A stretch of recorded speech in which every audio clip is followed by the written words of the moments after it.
Bonjour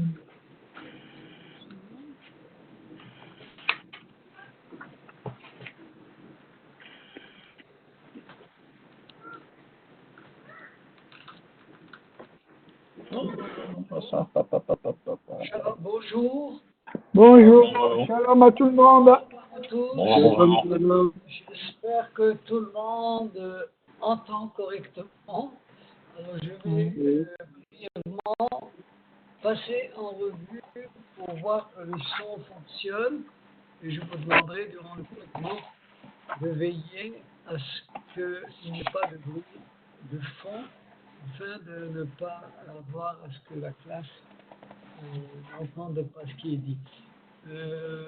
Marie-Noël, vous m'entendez? Eric, m'entendez-vous?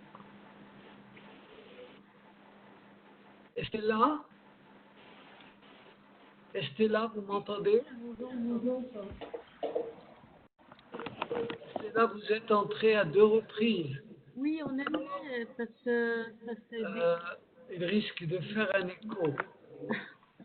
Alors je ressors. De sortir et de rentrer à nouveau. Nous D'accord. serons toujours là. Kiakou, vous m'entendez? Oui, très bien. C'est bien. Philippe, Oui, bonjour, très bien. Un peu faiblement. Roger Oui, je vous entends. et enfin Simon. Oui, très bien. C'est très bien. Alors je dis bonsoir à tout le monde et nous allons aujourd'hui en fait poursuivre la révision du cours A par le biais du livre de Jonas. Vous connaissez évidemment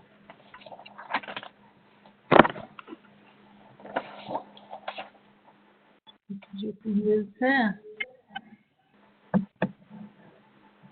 le vocabulaire.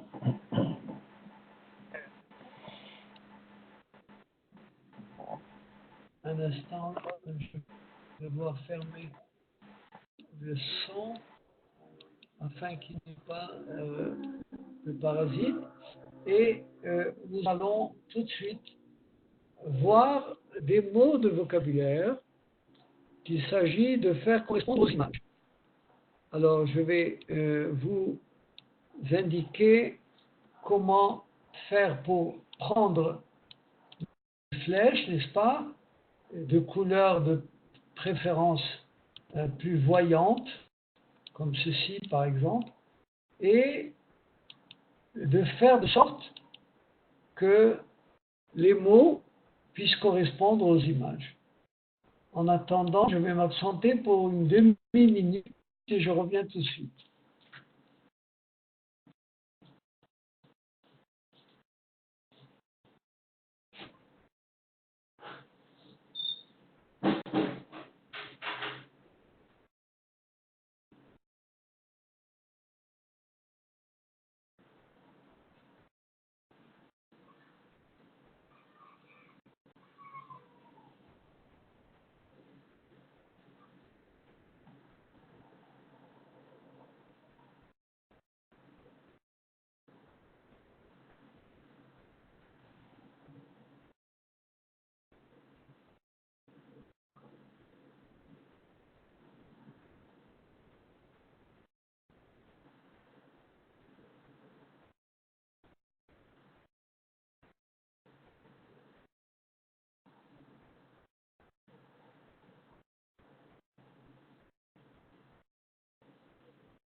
Bien.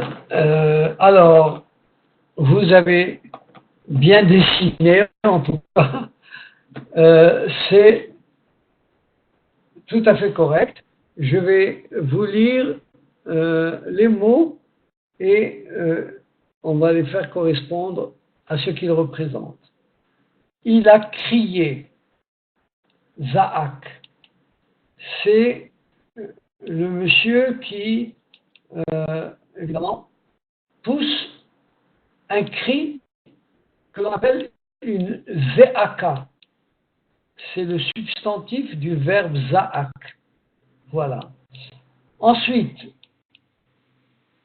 Sa'ar, c'est la tempête. Et Goral, c'est le sort, le tirage au sort. Et enfin, Onia, c'est le navire, le bateau. Bien.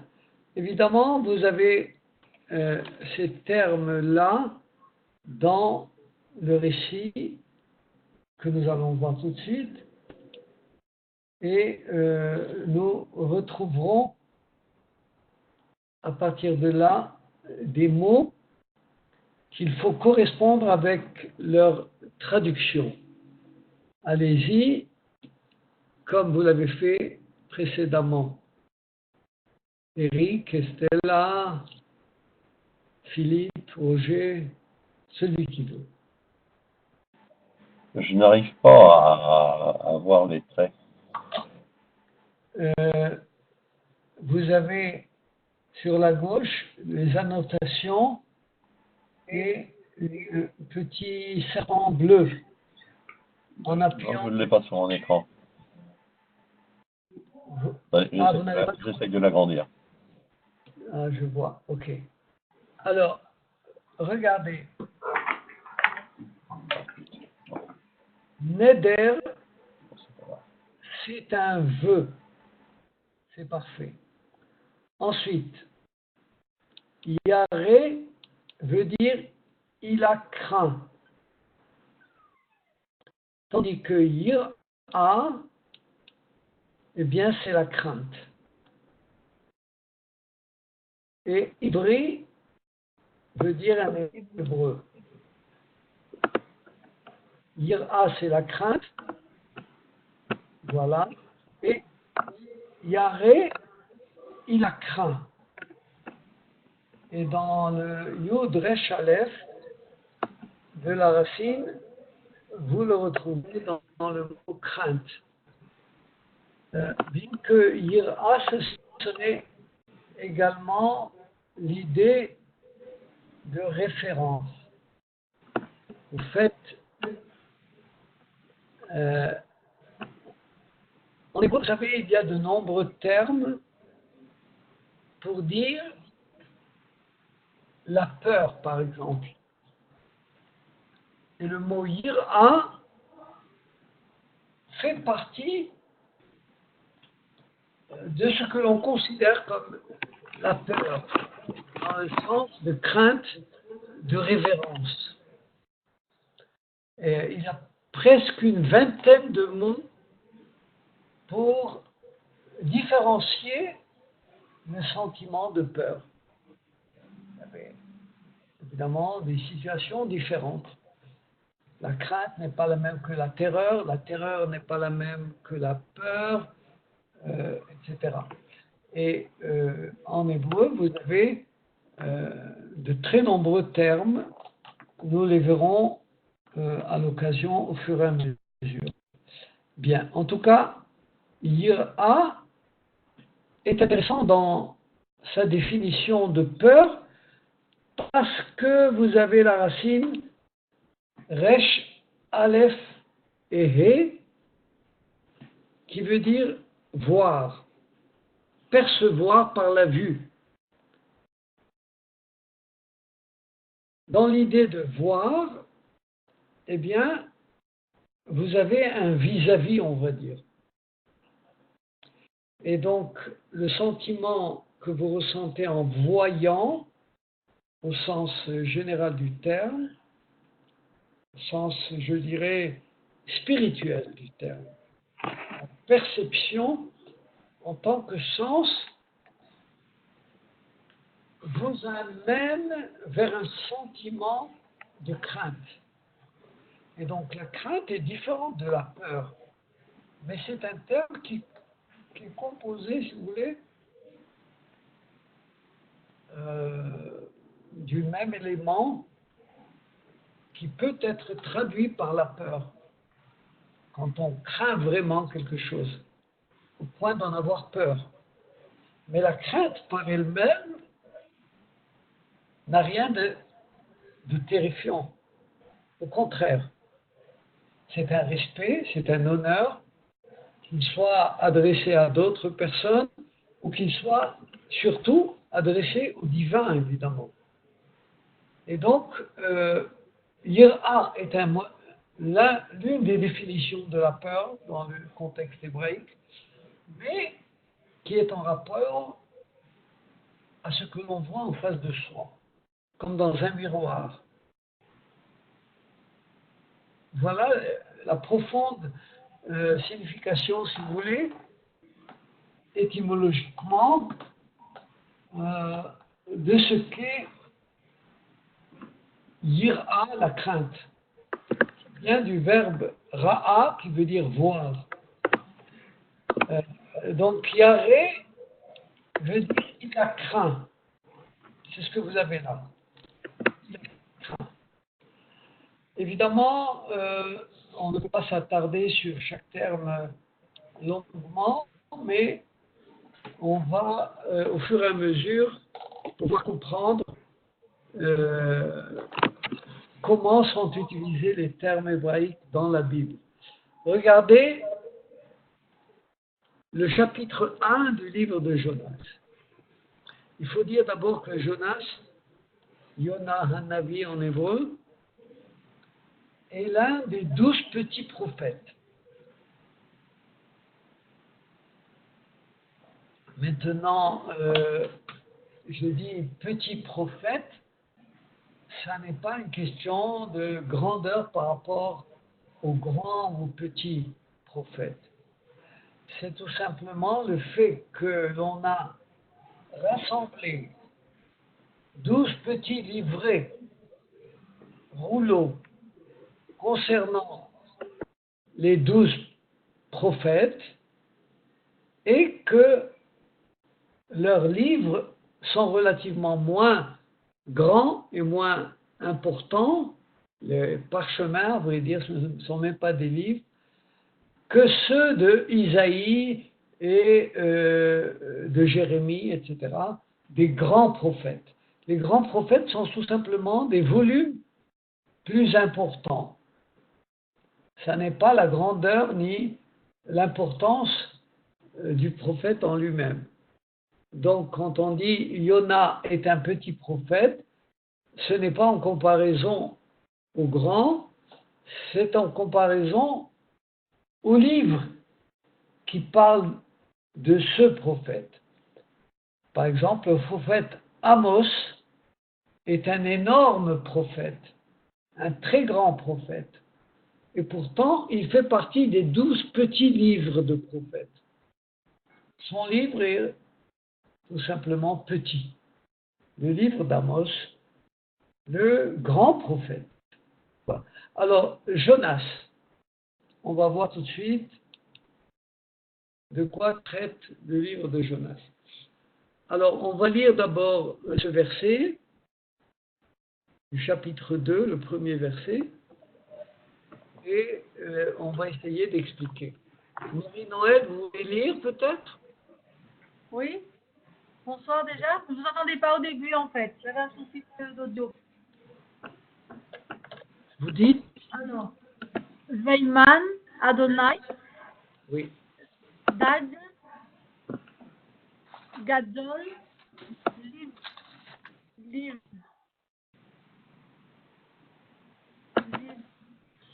Livloha, Et, Yona, Oui.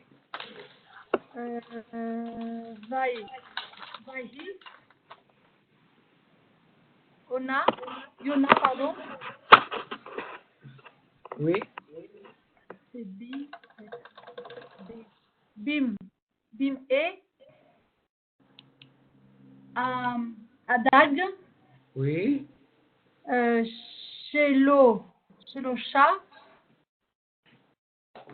Yamin, oui,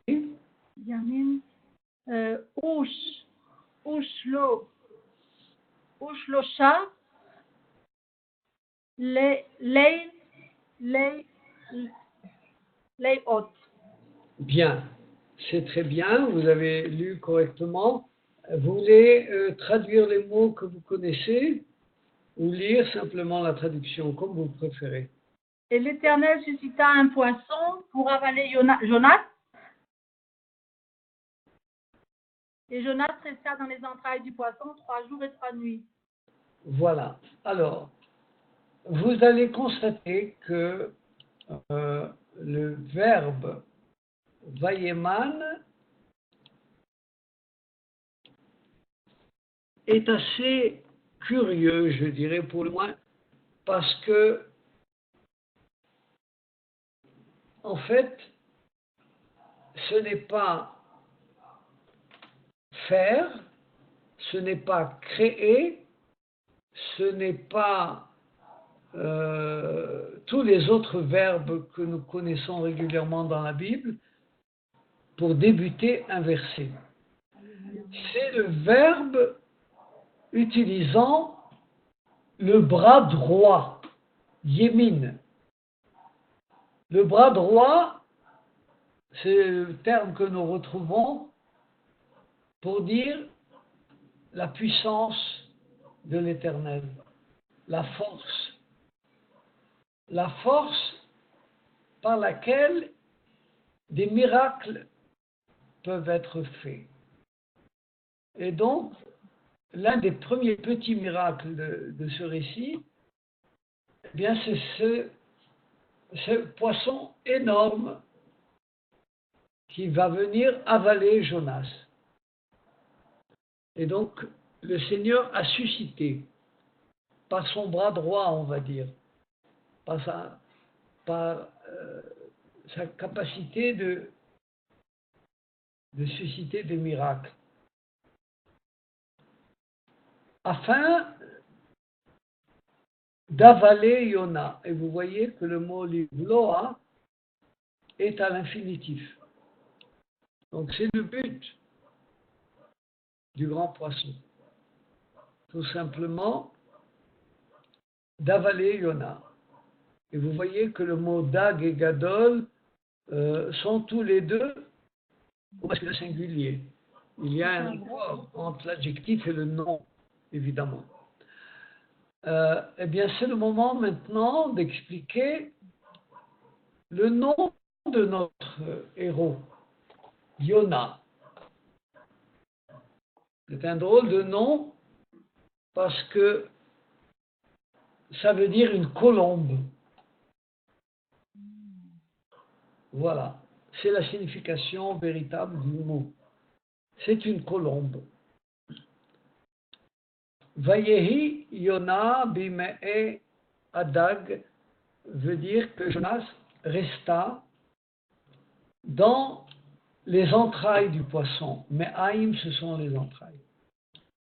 Shlosha yamim, 3 jours, ou shlosha lelot, 3 nuits.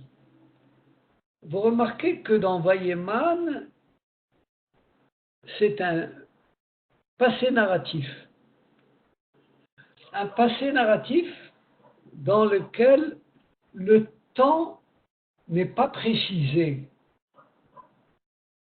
On va parler du temps en citant la période que Jonas a passée dans les entrailles du poisson. Là, on parle de Shlosha Yamim et Shlosha Lelot, 3 jours et 3 nuits. Mais on ne dit pas quand l'Éternel a suscité ce poisson. Alors, on va voir un deuxième verset, toujours du second chapitre. Eric, s'il vous plaît, allez-y. Oui.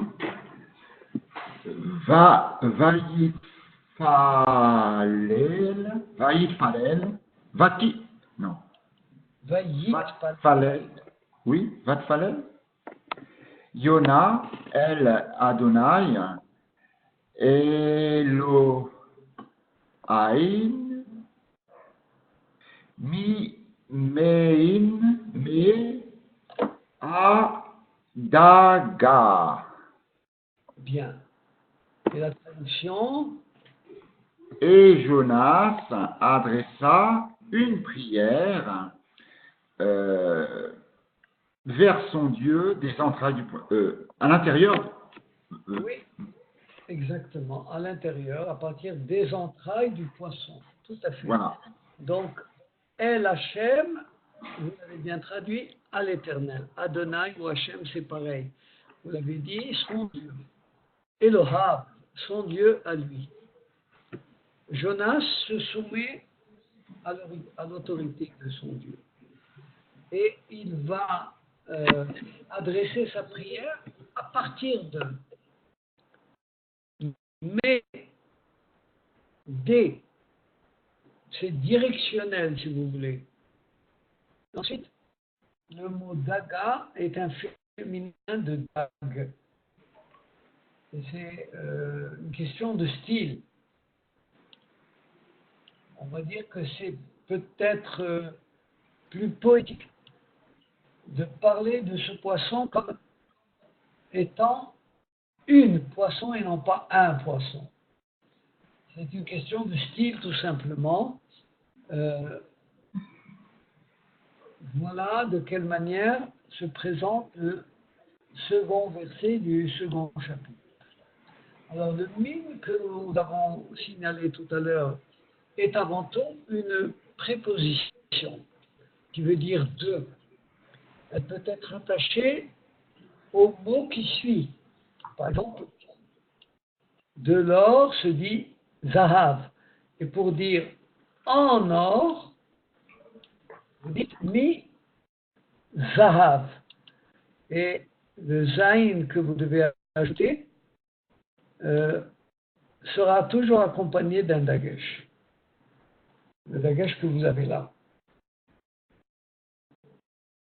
Donc ce dagesh est important parce que il rappelle que le noun du min, la lettre que je viens de marquer en rouge, près du même, a été assimilée, elle a disparu, cette consonne, et elle est devenue, si vous voulez, le dagesh qui suit.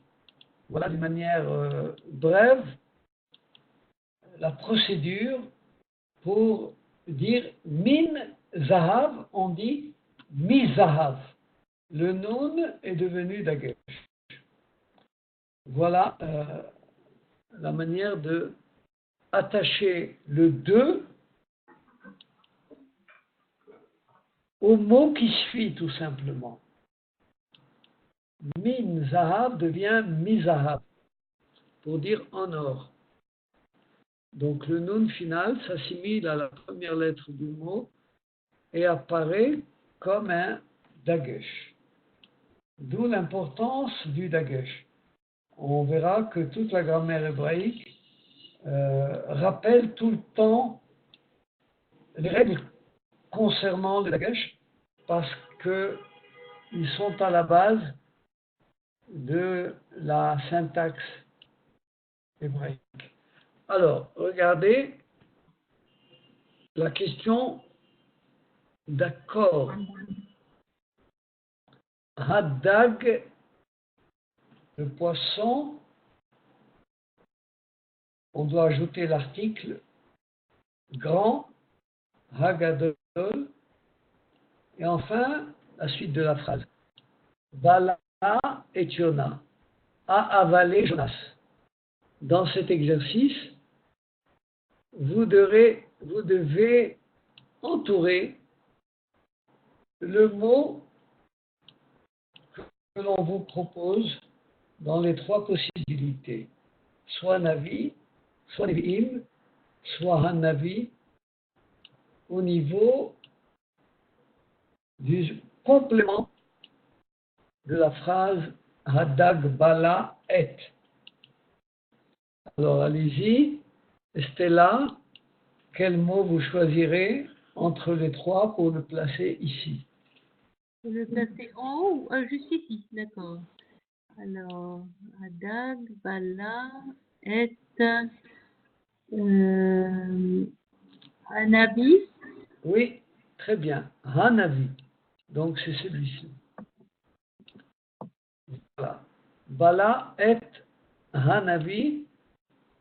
Le poisson a avalé le prophète. Donc c'est celui-ci. Hanavi. C'est très bien. À partir de là, évidemment, nous avons d'autres phrases qui correspondent au même genre d'exercice. On a la possibilité entre Ish, un homme, Raish. J'avais une question sur le slide précédent. Oui, Vous pouvez revenir sur le slide précédent, s'il vous plaît.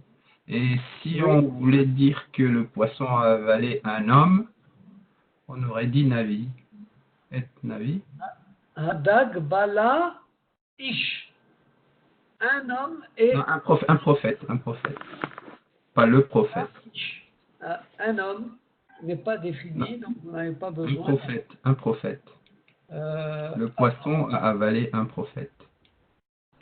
Voilà.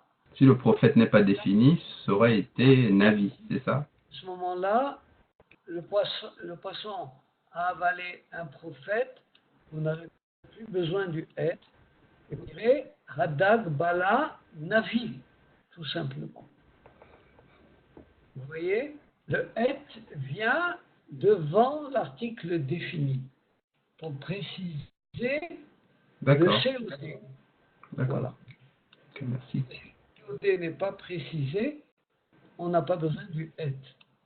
Un prophète serait Navi. De même ici,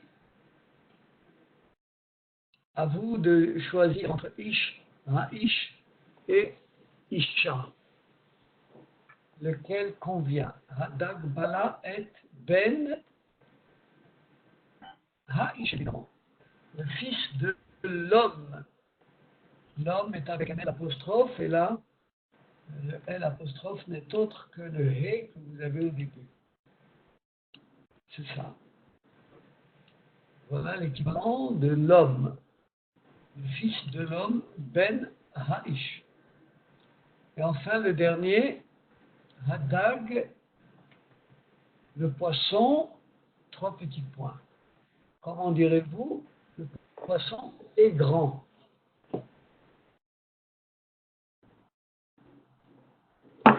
Attention, parce que là, vous avez un article défini. Hadag Gadol. Exactement. Hadag Gadol. C'est très bien. Pourquoi Hadag Gadol?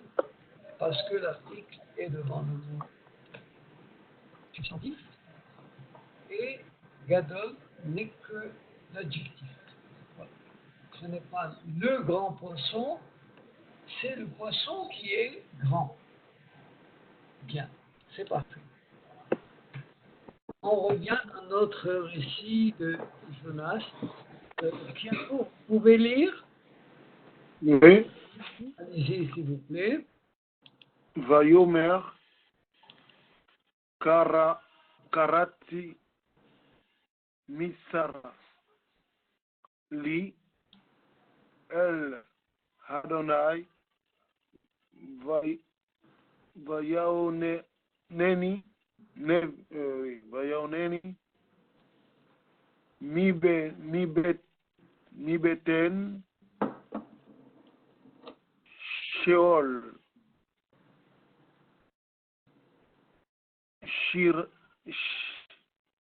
Shivaeti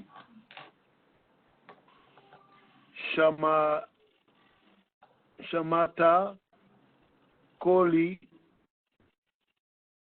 et il dit, j'ai invoqué l'Éternel dans ma détresse.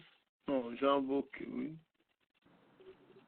J'ai invoqué oui, Dieu dans ma détresse.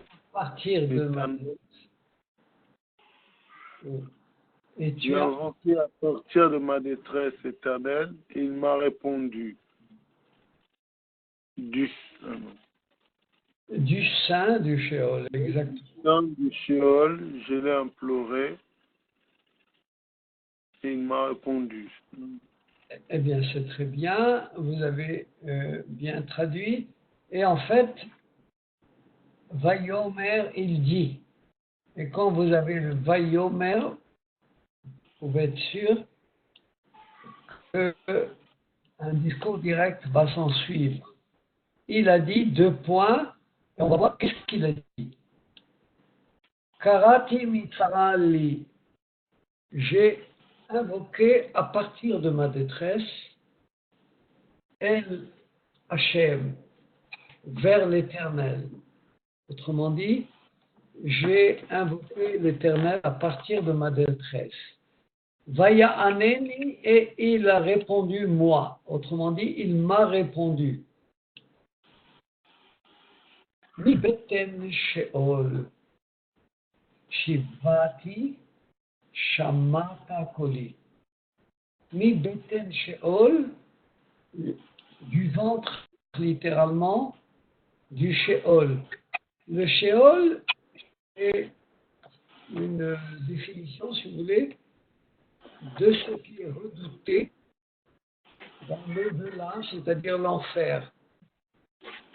Donc, il a comparé ce lieu dans lequel il était comme étant un véritable enfer. Shivati, j'ai imploré. Et Shamata Koli, tu as entendu ma voix. Alors, je suppose que vous avez dû remarquer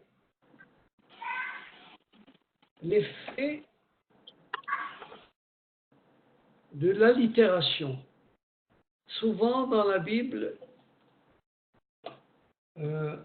on ne prête pas d'attention à la manière dont on lit, mais en relisant à haute voix et en s'entendant ou entendant celui qui lit à haute voix, parce que avant tout, c'est une écriture qui demande à être lue, à être prononcée d'une manière orale.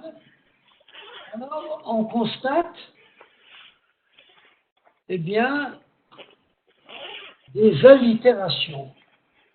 Par exemple, dans le verset suivant, eh bien, vous avez de nombreuses fois le son che. Regardez, mi beten sheol shivati shamata koli. Donc, à partir de ce sheol shivati shamata, vous avez un effet de prière, de chuchotement, littéralement. Donc, ce chuchotement, dans cette situation bien particulière, est une allitération qui accompagne musicalement le texte. Alors, Tsarati, le taf de Tsarati avec le i et le yod, veut dire, là il y a une erreur, je dirais, de traduction, ma détresse. Donc c'est un A qu'il aurait fallu marquer. Ma détresse, Tsarati. Alors ne tenez pas compte de l'erreur, mais voyons plutôt comment faire correspondre les autres pronoms et les différents suffixes par rapport au possessif. Avdecha, avec un Ra à la fin, c'est... Non, ce n'est pas mon, c'est plutôt ton. Ton serviteur à toi. Voilà. Ton serviteur Abraham. Bien. Hiram, leur cité. C'est très bien. Et Malka, le tout dernier, quel possessif?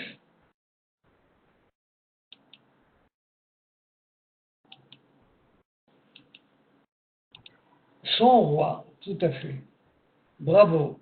Alors, pour vous aider, regardez le premier mot en haut à droite. Qui de la première personne, donc c'est ma. Ra, suffixe. De la deuxième personne masculin, donc c'est ton, à toi.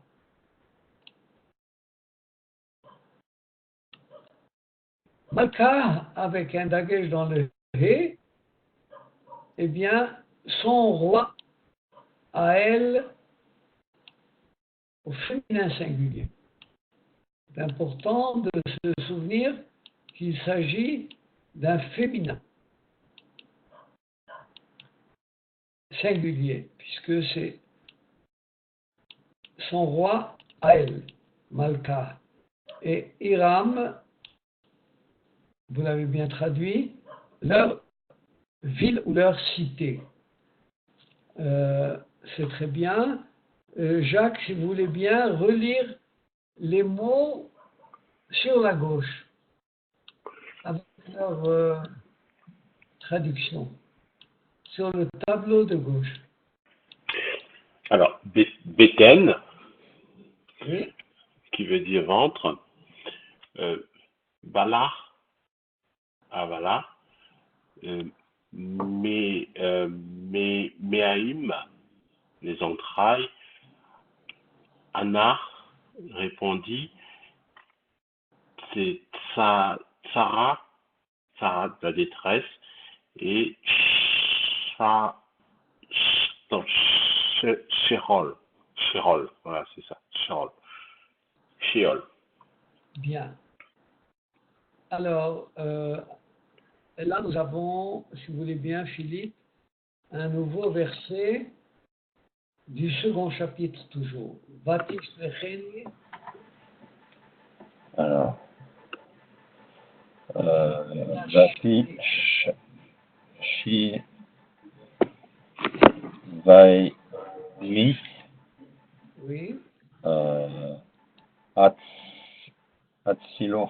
Atzilar, Metsula. Metsula, pardon, Melechach, Adonai, non, c'est pas ça. Non, Amaïm, pardon. Excusez-moi.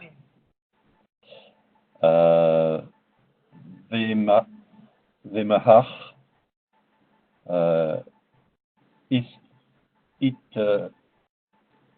Itav, Yesoveveni. Mi, Yesoveveni. oui.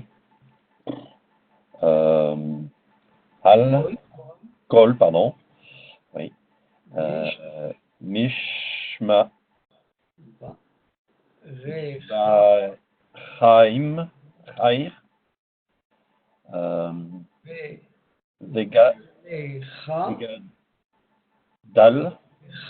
Vegadelcha,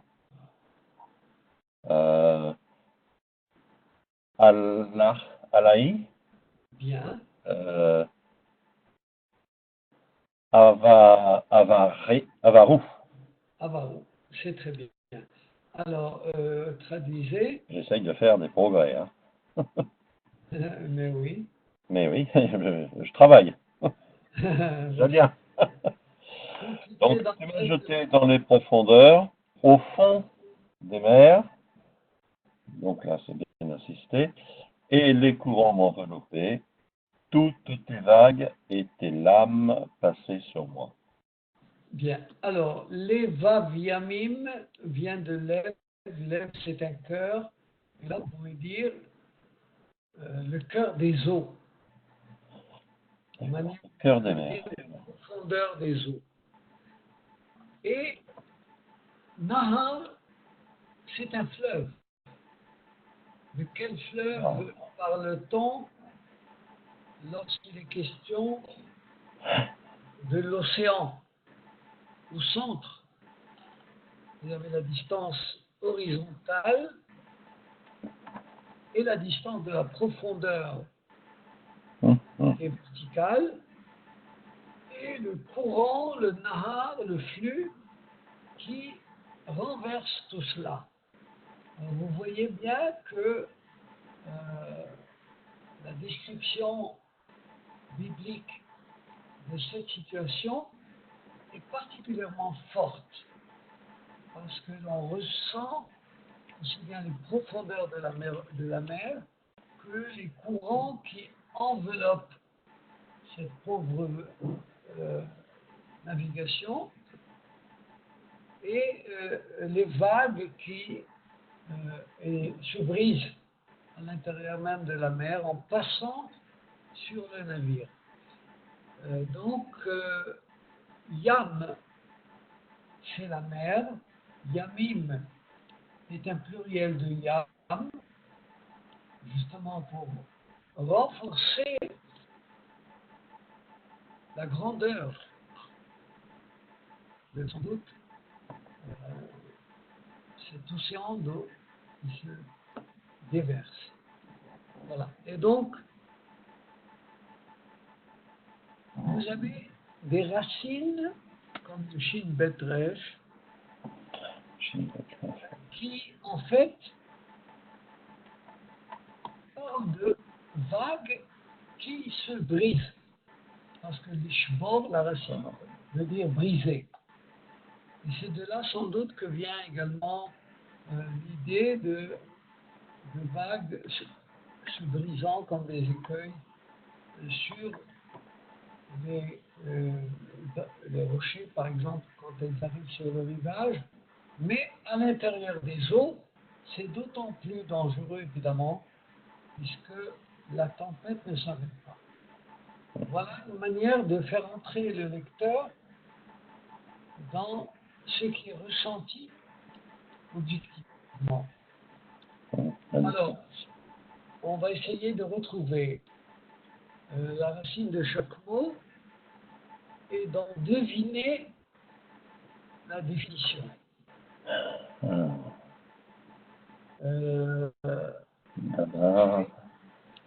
Allez-y. Bah, je vais commencer par la fin. Mishmar, ça vient de Shamar, qui veut dire garder, donc c'est peut-être prison. Très bien.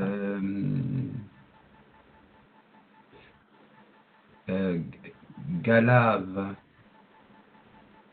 Non, Mahalar, comme Halar c'est envoyé, donc ça doit être le voyage. Oui, très bien. Et puis le dernier c'est Ganav, qui veut dire voleur. Exact. Je sais pas, pas de quelle racine. Oui. Eh bien voilà, vous avez très bien traduit. Et les nouveaux mots de vocabulaire, en fait, commençant par celui de gauche en haut, c'est le verbe aller. Halas. Il a marché. Et la distance, c'est le mahalas. C'est la route, c'est le voyage, c'est ce que l'on va traverser durant la période du voyage. Kéréa, c'est un appel, et la Koufre Chalef, qui rappelle également la lecture. C'est la même racine. Lire et appeler ont une même racine. Comme si on appelait à soi-même ce qui est écrit devant soi. Ganal, c'est celui qui vole. Alors, c'est amusant parce que le petit dagesh que vous avez dans le nom, eh bien, il est destiné aux professions. Je rappelle, pour dire un juge, vous direz Dayan avec un yod et un dagesh dans le yod. Pour dire un chasseur, vous direz Tsayad avec un yod et un dagesh dans le yod. Un coiffeur, Sapar. Et là, du coup, on a l'impression que le travail c'est de voler. Est-ce que c'est sa profession? À quoi est-ce que c'est dû? Petit point que vous avez dans le noun. Évidemment, on ne va pas voler parce que le mot qui forme le mot est avec un redoublement de la consonne. Mais c'est effectivement la manière dont l'étymologie hébraïque va définir, eh bien, toutes les professions auront dans la deuxième lettre de la racine un dagesh. Voilà pourquoi les voleurs sont des voleurs. Il a volé, ou ganav, à ce moment-là vous écrirez kamat et patas. Mais il a volé, ça va arriver. Tandis que ganav, en redoublant le nom, en changeant les voyelles, vous n'avez plus un kamat et un patas, vous avez l'inverse, vous avez un patas et un kamat. Ce qui est plus dramatique, je dirais, c'est que le nom est redoublé.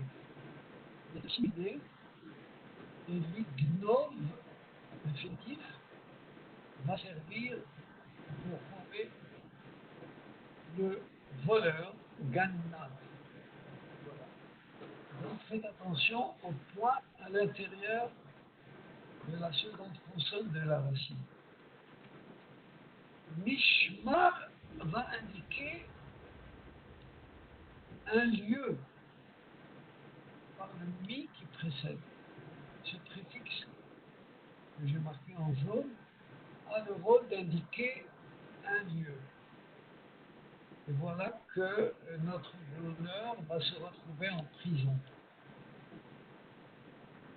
Mishmar, c'est la prison, la garde. Voilà, à partir de ce même que vous avez dans Mahalach également pour les voyages, substantif.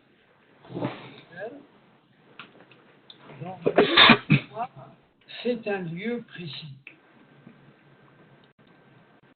Voilà. Alors, j'ai une question, s'il te plaît, Abraham. C'est la diapo précédente, sur le voyage, la fin du mot me fait penser à l'Erlera pour Abraham, c'est ça? Oui, très bien, très, très bien. D'accord. D'Abraham, c'est va pour toi, et donc voyage, avance. D'accord, merci. Macron, être en marche, c'est bien. De marcher, voilà. Alors, on va devoir nous arrêter bientôt, mais on va essayer d'avancer encore un peu. Simon, allez-y. Alors, Vayomer Adonai la grade Vayaken et no ah ça y est no ah ça y est no Jonas el a ya ba sha. L'Éternel ordonna au poisson et il vomit Jonas vers la côte. Voilà. Alors, la dague est traduite par au poisson, évidemment. La préposition avec l'article défini. Au lieu de dire leha dague, on dit la dague avec un patard. Et le poisson vomit Jonas. Vayake. Vayaken. Alors, il est intéressant de voir que cette idée de vomir est en rapport à ce qui a précédé, c'est-à-dire Vala. Regardez. Hadag Vala, vous voyez, le poisson a avalé. Et livloa, vous avez le verbe ici à l'infinitif. Et là où il est marqué livloa, eh bien, vous pouvez vous attendre logiquement à ce qui est le rejet de ce qui a été avalé. Voilà. Et donc, on a dans notre récit, après la tempête, Vayake et Yona, il est vomi.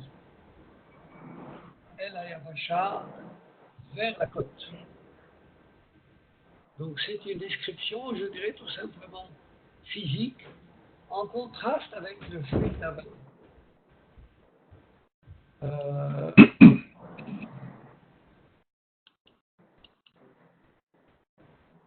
Il y a, si vous voulez, une espèce de répétition, formulée de la même manière pour indiquer que tout recommence à zéro. Et donc le troisième chapitre a l'air d'être le début de tout notre récit. Je vais vous lire. Vayehi Devar Hashem el Yona Sheni Klemor. Qui veut dire la parole de l'Éternel. Donc, Devar Hashem est une forme construite. Parole de l'Éternel. El Yona à Jonas, une seconde fois,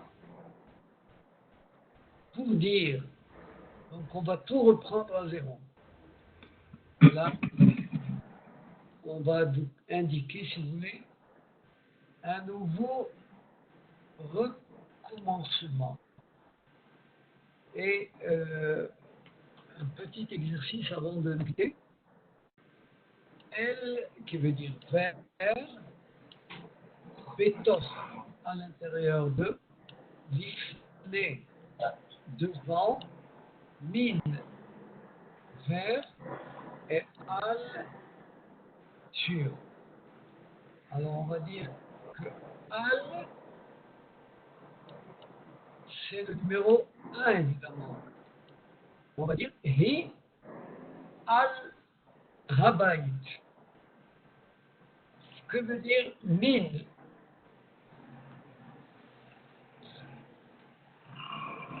De l'intérieur. Mine vers la maison. Bien. Donc c'est celui qui va vers la maison. L'ifné, devant, c'est le numéro 5, devant la maison et à l'intérieur de béton.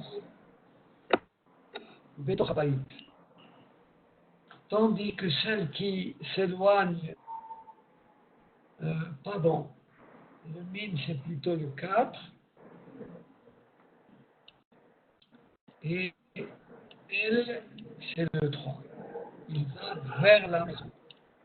Alors, je vais tout reprendre en ajoutant des compléments. Alors, hi à la baït, elle est sur la maison. Le 2, hem betor abaït, ils sont dans la maison. Ou alach el abaït, il va vers la maison. Ba'a min habaït, elle vient de la maison. Et enfin, les tout premiers, hem lifnei habaït, ils sont devant la maison.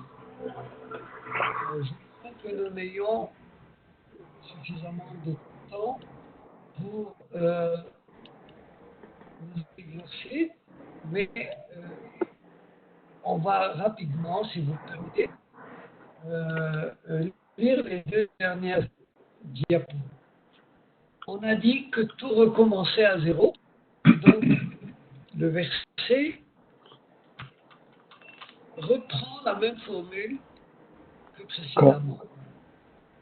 Lève-toi, coupe, va vers Ninive, l'Ech Aïr, V. La grande ville, Ha'ir Gedola. Kera Alea, c'est un impératif, et prophétise contre elle, ou publie contre elle. Et ta Keria, l'appel, la publication, Asher, Anochi, je, Dover Elecha, parle à toi, ce que je te dicterai. Donc vous voyez que là, Ha'ir Agdola, le nom et l'adjectif sont accordés puisque Ir est féminin. Et l'article définit aussi bien devant le nom que devant l'adjectif. Et enfin, le dernier verset, Vaya kam Yona, Yona se leva, Vayer el Ninive. Et il alla à Ninive, évidemment, à la ville de Ninive, Kidvar Hashem, selon la parole de Dieu. Véninve est la ville de Ninive, Hayeta Irgedola l'Elohim. Or, Ninive était une grande ville aux yeux de l'Éternel. Mahalach Shloshet Yamim. Mahalach, on a vu tout à l'heure, c'est le voyage, mais ça veut dire également la distance de 3 jours de marche pour parcourir, de manière métaphorique évidemment, la ville de Ninive. Eh bien, il fallait marcher durant 3 jours, ce qui voulait dire que c'était effectivement une très grande ville. Aux yeux de l'Éternel, Be'ene Hashem, évidemment. Avez-vous des questions concernant ce que nous avons vu aujourd'hui? Et la semaine prochaine, on pourra évidemment continuer. Des questions? Non, ça va. bon, très bien, Très bien. c'est bien expliqué. Tant mieux. Alors, on se retrouve la semaine prochaine. Et suivant. Merci à tous et Merci. Très bien, merci. Bonne soirée, bon Au revoir, courage. bonne soirée. Bonne soirée tout le monde. Au revoir.